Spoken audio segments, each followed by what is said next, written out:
Welcome to Kenton Teaches. Enjoy the video. In this video, I will explain how to use the Salifert calcium test kit.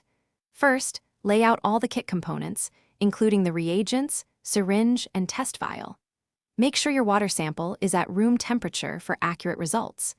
Before you begin, always clean the test vial thoroughly with RO water to prevent contamination.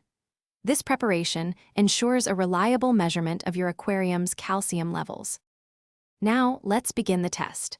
Using the provided syringe, carefully add 2 milliliters of your aquarium water to the test vial.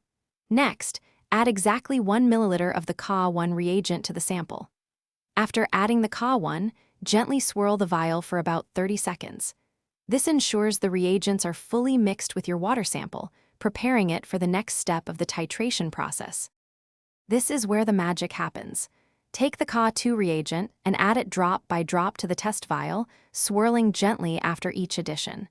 You'll notice the solution will be pink. Continue adding drops until the color changes sharply from pink to a clear blue.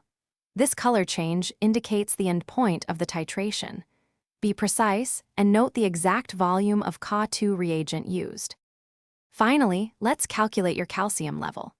Take the total volume of Ca2 reagent you used and multiply it by 10.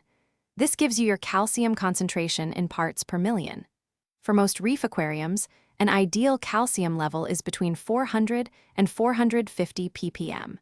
Regularly testing and recording your results helps maintain a stable and healthy environment for your corals. Thanks for watching. Please subscribe if this video was helpful.